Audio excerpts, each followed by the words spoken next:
네, 장관님. 예, 대한민국 헌법 제8조 제4항 혹시 기억하세요? 정당 해산 조항으로 알고 있습니다. 네, 그렇습니다. 정당의 목적이나 활동이 민주적 기본 질서에 위배될 때에는 정부는 헌법재판소에 그 해산을 제소할 수 있고 정당은 헌법재판소의 심판에 의하여 해산된다는 조항입니다. 장관님, 이 조항에 의해서 정당 해산이 실제로 이루어진 적이 있죠? 예, 한 번 있습니다. 네. 통합진보당 사건에서 그 해산 결정이 있었습니다. 네, 그렇습니다. 헌법과 법령에 의해 정당 해산 청구 절차가 진행이 되면 법무부 장관께서 정부를 대표해서 헌법재판소에 제소를 하는 것이죠. 예, 그렇습니다. 헌법재판소는 통합진보당 사례를 통해서 정당 해산의 법적 요건을 구체적으로 정립한 바 있습니다. 장관께서는 그 요건과 절차를 검토해 보신 적이 있습니까? 따로 제가 검토하지는 않았고요. 다만 어쨌든 헌법의 요건이 정당의 활동이나 목적이 민주적 기본 질서에 위배됐을 때라고 규정을 하고 있고요. 정당의 목적이나 활동이라고 하면 정당이 구체적으로 지향하는 바, 정당의 계획성들, 또 정당의 어떤 당원이라든가 강령에서 판단되는 어떤 가치들 이런 것들을 얘기를 하는데 그런 것들은 그들 구체적 활동뿐만 아니라 정당의 그 핵심 구성원들, 주요 당직자들, 대표들 이들의 활동으로서 표현되는 것으로 알고 있습니다. 소상하게 알고 계신 것 같습니다. 장관께서는 헌법재판소의 통합진보당 해산 결정문을 읽어보신 적이 있습니까? 네, 그 당시 읽어봤는데 정확히 다 기억나진 않습니다. 네. 2014년 헌법재판소는 통합진보당 해산 결정을 통해 정당 해산의 사유를 크게 4가지의 주제로 정리했습니다. 첫 번째, 정당의 목적이나 활동의 의미. 두 번째, 민주적 기본 질서의 의미. 세 번째, 민주적 기본 질서에 위배될 때의 의미. 네 번째, 비례 원칙의 준수 등입니다. 이와 관련해서 좀 더 구체적으로 보면 먼저 정당의 목적과 활동에 대해서입니다. 정당의 목적은 강령이나 당헌을 통해서 드러난 내용뿐만 아니라 장관님께서 말씀하셨듯이 당대표 등 주요 정당 관계자의 공식적인 발언, 정당의 간행물, 당원들의 행위까지 포함한다고 하였습니다. 정당의 활동에 대해서도 정당 기관의 행위나 주요 정당 관계자 당원 등의 행위로서 그 정당에게 기속시킬 수 있는 활동 일반을 의미한다고 했습니다. 두 번째, 민주적 기본 질서의 의미는 너무 자명한 것이어서 설명이 따로 필요하지는 않겠습니다. 셋째로, 민주적 기본 질서에 위배될 때의 의미에 대해서는 그 정당의 목적이나 활동이 우리 사회의 민주적 기본 질서에 대하여 실질적인 해악을 끼칠 수 있는 구체적 위험성을 초래한 경우라고 하였습니다. 마지막 비례 원칙에 대해서는 해당 정당의 위헌적 문제성을 해결할 수 있는 다른 대안적인 수단이 없고 정당 해산 결정을 통하여 얻을 수 있는 사회적 이익이 정당 해산 결정으로 인해 초래되는 사회적 불이익을 초과할 수 있을 정도로 큰 경우에 한하여 라고 판시했습니다. 이것은 내란 우두머리 윤석열을 파면함으로써 얻는 헌법 수호의 이익이 파면에 따르는 사회적 손실을 압도할 정도로 크다고 하는 윤석열 파면 결정문을 상기하게 합니다. 네, 그렇습니다. 그래서 헌법재판 결정의 이런 일반 원칙이 가장 중요한 사항이라고 생각하는데 장관님 어떻게 생각하세요? 예, 동의합니다. 네, 그렇습니다. 그렇다면 국민의힘을 해산함으로써 얻는 헌법 질서 보호의 이익이 국민의힘의 해산으로 인해 초래되는 사회적 손실을 초과하는지를 알아야 그래야 실제로 국민의힘을 해산할 수 있는지 우리는 알게 되는 것이죠. 최종적으로 헌법재판소에서 판결할 때는 그러한 기준에 의해서 판단할 것으로 보고 있습니다. 네. 그래서 이와 관련해서 보도록 하겠습니다. 먼저 국민의힘 1호 당원으로서 당대표보다도 권한과 영향력이 컸던 윤석열은 위헌적 불법적 비상계엄을 선포하여 민주적 기본 질서를 명백히 위배했고 실질적 해악과 구체적 위험을 초래한 바 있습니다. 그렇지 않습니까, 장관님? 예, 그건 헌법재판소의 판결에 의해서 명백합니다. 네. 국회에서의 계엄 해제 의결에 대해서는 국민의힘 추경호 의원 등 원내대표단이 조직적으로 방해한 것으로 추정이 되고 이로 인해 국민의힘 국회의원 83%인 89명이 표결에 불참하여 사실상 계엄을 옹호, 방치하는 실질적 해악과 구체적 위험을 초래했습니다. 이것도 동의하시죠? 현재 내란 특검에서 수사 중인 상황이기 때문에 정확한 사실관계를 제가 특정해서 말씀드리긴 어렵다고 보고 있습니다. 네. 알겠습니다. 대통령 탄핵에 대해 국민의힘은 1차 표결에서는 의원총회를 통해 불참을 당론으로 의결하여 표결을 불성립시켰습니다. 2차 표결에서는 반대를 당론으로 의결해서 국민의힘 국회의원 79%인 85명이 반대 표결을 했습니다.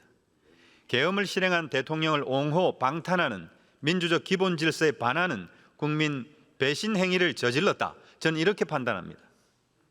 또한 신천지 통일교 신도들의 대규모 입당을 실행했고 이에 의해 대통령 후보와 주요 당직자들이 선출됐다는 증거들이 각종 수사와 보도를 통해서 속속 밝혀지고 있습니다. 이 내용은 장관님 아시죠? 네, 이런 내용들이 언론 보도를 통해서 저희가 듣고 있지만 내란 특검에서 지금 수사 중이기 때문에 추후에 사실관계가 좀 밝혀져야 될 것으로 보고 있습니다. 네. 헌법 제20조 제2항의 정교 분리 원칙에 정면으로 반하는 민주적 기본 질서 위배입니다. 또한 명태균 등에 의한 허위 조작 여론조사와 윤석열, 김건희의 불법적 당무 개입에 의해 당직자와 선출직 공직자 선출과 관련한 정당의 민주적 의사결정 기능이 심각하게 마비되고 훼손된 것으로 보여서 정당 해산 결정 이외에 위헌성을 해결할 수 있는 대안적 수단이 없어 보입니다. 이 문제에 대해서도 같은 답변을 하시겠죠, 장관님? 예, 뭐 제가 지금 확정적으로 답변할 수 없는 상황 같습니다. 네. 다음으로 국민의힘 주요 인사들의 내란 옹호 행위는 일일이 열거하기가 힘들 정도로 차고도 넘칩니다. 몇 가지만 살펴보겠습니다. 당 대표로 출마하거나 당선된 인사들이 극우 유튜버들 앞에서 윤석열 면회와 석방 등 윤 어게인을 약속하고 있습니다. 국민의힘 제6차 전당대회에서 선출된 김민수 최고위원은 종교계 극우 집회에 참석해 윤 어게인을 주장하고 내란 동조적 발언을 하고 있는 장면입니다. 국민의힘 송은석 원내대표는 정청래 대표의 교섭단체 대표 연설 중 계엄이 성공했을 경우 벌어졌을 살상 행위로 불기의 객이 되었을 것이라는 발언에 제발 그리 되었으면 좋았을 걸이라는 폐륜적 망언을 하였고, 김재원 최고위원은 의도적으로 망언에 망언을 더하였는데 결국 두 사람 다 내란에 동조하는 속내를 드러낸 것입니다. 이렇게 국민의힘이 정당으로서의 도덕적 파탄 상태를 넘는 민주적 기본 질서를 해하는 위헌적 활동이 계속되는 한 정당 해산 이외에 대체 가능한 수단을 찾기는 힘들 것이라고 생각이 됩니다. 장관님 어떻게 생각하세요? 네, 이 문제에 관련해서는 법무장관이 지금 이렇게 발언은 좋지 않아 보입니다. 네. 장관님께서 아실지 모르겠습니다만은 혹시 김건희 씨가 국민의힘의 당원입니까, 아닙니까? 그건 제가 정확히 모르겠습니다. 네. 당원이라면 당직은 없었어도 실제로 공천에 막강한 영향력을 행사하며 실질적으로 당무를 좌지우지한 김건희 씨의 행위는 정당 활동으로 귀속될 가능성이 매우 높습니다. 당원이 아니라면 외부 인사의 당무 개입 행위를 막아내지 못한 국민의힘의 기능 마비 상태를 입증할 뿐입니다. 어떤 경우라도 정당 해산 사유가 추가될 것입니다. 장관님, 국민의힘 정당 해산 심판은 윤석열, 내란 우두머리 윤석열의 유죄가 확정되어야만 가능합니까? 그렇지 않습니다. 종합적으로 이제 판단에 대한 문제겠지만은 어쨌든 헌법재판소에서 통합진보당 그 해산 결정을 할 때 냈던 이런 어떤 기준들 그런 점들을 면밀히 검토해 봐야 될 것으로 좀 보고 있고요. 역시 정당의 목적이나 활동이 민족 기본 질서를 위배했는지 아닌지를 그런 요건에 맞춰 종합적으로 좀 검토해야 될 사안으로 보고 있습니다. 네, 그렇습니다. 형사재판 일정과 유무죄 여부는 정당 해산 심판 청구와는 별개의 사안입니다. 실제로 통합진보당 사례가 그렇게 추진이 됐습니다. 2013년 8월 26일 국가정보원이 통합진보당 관계자들을 압수수색한 지 불과 열흘 만에 법무부는 대책 TF를 구성한 적이 있습니다. 그렇죠, 장관님? 예, 그렇습니다. 네. 이석기 씨에 대한 1심 유죄 확정 3개월 전에 국무회의에서 정당 해산 심판 청구를 의결했고 1심 유죄 선고 3주 전에 헌재에서 공개 변론이 시작됐습니다. 그리고 대법원의 유죄 확정 1개월 전인 2014년 12월 19일 헌법재판소는 통합진보당의 해산 결정을 했습니다. 맞습니까? 예, 그렇습니다. 네. 현재 여론조사에 따르면 국민의 절반 이상이 국민의힘 해산 필요성에 찬성하고 있습니다. 장관님 이 내용 알고 계세요? 네, 뭐 언론 보도를 통해 들었습니다. 국민의힘 지도부의 극우적 행보로 볼 때 찬성 여론은 점점 높아질 것으로 예상이 됩니다. 법무부는 정당 해산 심판 청구의 주무 부처로서 정부를 대표해야 하는데 장관께서는 이에 대한 대책 마련을 위해서 법무부 내에 TF를 구성할 생각은 없습니까? 네, 현 단계에서 답변드리기는 뭐 적절치 않아 보이고요. 다만 정당 해산 청구 제도라고 하는 게 민주적 그 헌법 질서를 수호하는 최후의 수단이기 때문에 좀 신중하게, 좀 엄격하게 좀 고려돼야 된다고 생각하고 있고, 추후에 여러 가지 사건들이 좀 종료된다고 하면 종합적으로 좀 판단해 보겠습니다. 네. 네, 윤석열에 의해 저질러진 내란은 너무나도 명백하고 내란에 동조해온 국민의힘 상당수 의원들과 당직자와 당원들의 존재도 분명합니다. 국민의힘은 아직도 윤 어게인을 외치며 내란 우두머리의 귀환을 획책하는 국민의힘 내의 내란 잔존 세력을 스스로 뿌리 뽑지 않으면 안 됩니다. 뼈를 깎는 참회와 반성, 공식적인 대국민 사과, 윤석열을 비롯한 내란 세력과의 철저한 절연, 건전한 보수로서의 자기 혁신과 개과천선, 환골 탈퇴에 나서지 않는 한 국민의힘의 미래는 없다고 생각합니다.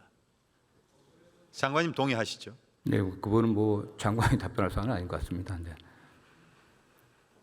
그렇지 않다면 국민의힘 해산으로 얻어지는 헌법 수호의 이익이 해산에 따른 사회적 손실을 압도하고도 남는 정당 해산의 길로 귀결되고 말 것입니다. 부디 국민의힘이 윤석열, 정광훈, 전한길, 손연보 등 사이비 2단 극우 세력뿐 아니라 아직도 국민의힘 내에 존재하는 내란 잔당과 확실하게 선을 긋고 하루빨리 내란의 강을 건너 합리적 보수로 회복되기를 염원하는 바입니다. 장관님 들어가셔도 좋겠습니다.